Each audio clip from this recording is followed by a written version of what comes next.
तो स्टूडेंट्स, आज हम जो सब्जेक्ट पढ़ रहे हैं वो है डीसी मशीन्स और इसके अंदर टॉपिक है starting methods of DC Motors. इसके अंदर दो स्टार्टिंग मेथड है जिसके अंदर पहला 3 point starter, number second one is the 4 point starter. अब हम डिस्कस करेंगे अबाउट 3 पॉइंट स्टार्टर। तो इसमें जो स्टार्टर है ये हमारे पास स्टार्टर, इसमें देखिए जरा थोड़ी इसकी ड्राइंग की तरफ जरा थोड़ा सा नजर दौड़ाएं। तो ये हमारे पास डीसी सप्लाई है टू सोर्स, डीसी सोर्स। अब यहाँ पर अगर हम डीसी सोर्स को यहाँ पर स्विच को ऑन कर देंगे तो ये इसके साथ मिलेगा और डीसी सप्लाई यहाँ पर थ्रू हो जाएगी। अब इसके 3 पॉइंट ये एल, एफ एंड ए। अब थोड़ा सा इसको देखें तो ये जो लाइंस हैं यहां से लाइन जा रही है ये स्टार्टिंग आर्म की वजह से, स्टार्टिंग आर्म इनिशियली यहां था और इसकी वजह से यहां से इसका रेजिस्टर के अंदर से ये register it's high value register, starting register कहते हैं, उसकी वैल्यू बहुत हाई होती है। तो अब अगर हम इसको यहाँ पर लगाते हैं यहाँ से बहुत कम करंट जो है वो इस आर्मेचर के अंदर आएगी और ये नॉट एबल टू स्टार्ट, ये स्टार्ट नहीं होगा। अब हम क्या करते हैं कि इस आर्म को हम 1 पॉइंट 2 पॉइंट 3 पॉइंट इस तरह से हम इस आर्म को पॉइंट की सूरत में यहाँ से 2 पर ले जाते हैं। ये इसकी वैल्यू कुछ कम होगी और फिर इसके अंदर रेजिस्टेंस की इसका आर्मेचर की वाइंडिंग के अंदर करंट की मिकदार ज्यादा होगी तो ये कुछ मूव करना शुरू कर देगा मगर इसकी स्पीड लो होगी। इस तरह अगर हम इसको 3 पॉइंट पर 3 पॉइंट पर ले जाते हैं तो ये रेजिस्टर ऑटो सर्किट हो जाएगा और यहाँ से रेजिस्टर जो है ना ये करंट यहाँ से ऐसे आएगी और आर्म के अंदर आर्मेचर के अंदर करंट ज्यादा हो जाएगी, मैग्नेटिक पोल्स ज्यादा होंगे और फील्ड में स्ट्रांग होगी तो इसकी करंट इसकी स्पीड ऐसा ऐसा बढ़ना शुरू हो जाएगी। इस तरह हम इसको ले जाते हैं, आखिर पर रेजिस्टर बिल्कुल सर्किट से आउट हो गया। अब ये जो लाइन जा रही है यानी सप्लाई जा रही है वो सीधे डायरेक्ट इसके अंदर जा रही है और इसकी फील्ड जो आर्मेचर की फील्ड है, आर्मेचर की वाइंडिंग है, इसके अंदर मैक्सिमम करंट गुजरेगी और इसकी फील्ड भी स्ट्रांग होगी, इसके पोल्स स्ट्रांग होंगे। अब ये होता है कि अगर हम कमजोर फील्ड होगी इसकी, वो हम देखते हैं कमजोर फील्ड होगी और इसकी फील्ड भी अगर है, इसके अंदर भी कमजोर फील्ड है तो ये दोनों कमजोर फील्ड होगी तो इसकी स्पीड भी बहुत कम होगी, दोनों पोर्ट्स कमजोर होंगे तो स्पीड कम होगी। इसी तरह अगर हम इसकी आर्मेचर करंट को ज्यादा करते हैं तो पोर्ट्स स्ट्रांग होंगे, फील्ड स्ट्रांग होगी तो इसकी फील्ड भी स्ट्रांग होगी। ये दोनों मैक्सिमम स्पीड ऑपोजिशन देंगे और इसकी स्पीड जो है ना ज्यादा होना शुरू हो जाएगी। अब इस बात ये है कि ये रियोस्टेट लगा हुआ है, ये जो स्टेट फील्ड के अंदर लगा हुआ है यानी फील्ड वाइंडिंग के सीरीज में रियोस्टेट हमेशा सीरीज में इस्तेमाल करते हैं to control the current, flowing of the current. इसकी मिकदार को हम जब बढ़ाते हैं तो इसकी स्पीड बढ़ जाएगी और जब जैसे ये मिकदार बढ़ाते हैं तो इसके अंदर करंट जो है वो कम होगी। इसको हम कहते हैं होल्डिंग कॉइल। होल्डिंग कॉइल ये करती है कि ये आयरन पीस लगा हुआ है, जब इसके अंदर से करंट गुजरती है तो ये मैग्नेट बन जाती है, जैसे डिंग डॉन्ग बेल होती है उसके अंदर मैग्नेट होता है और जैसे उसको करंट देते हैं तो वो हमें आवाज देती है, वो ट्रैक्शन, फोर्स ऑफ ट्रैक्शन पैदा करती है फॉर मूवमेंट।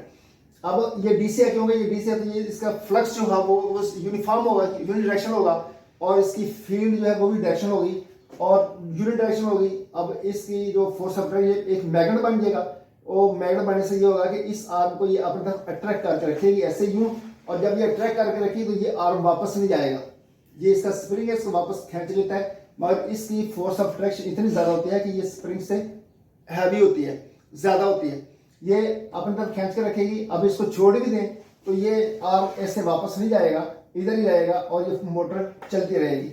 अब मोटर जो है वो ज्यादा स्पीड पर चलना शुरू होगी, यहाँ पे फुल स्पीड पर चलना शुरू होगी। तो जैसे ही हम ऐसे करते हैं कि अगर हम इसको ऑफ करेंगे तो या फर्ज करें एक सप्लाई ऑफ हो गई है, उस सप्लाई ऑफ होने की वजह से इसके अंदर से फील्ड जो है वो नहीं होगी, क्यों करंट इसके अंदर से गुजरेगी नहीं और फील्ड नहीं होगी और मैग्नेटिक बनेगा नहीं। अब इसको ये छोड़ देगा, ये यहाँ से बिल्कुल स्प्रिंग इसको खींचेगा, ये वैसे ऑफ पोजिशन में ले आएगा, ये ऑफ पोजिशन है और इसके साथ ये कांटेक्ट नहीं होगा, ऑफ पोजिशन में लेगा, मोटर बंद हो जाएगी। ठीक है जी।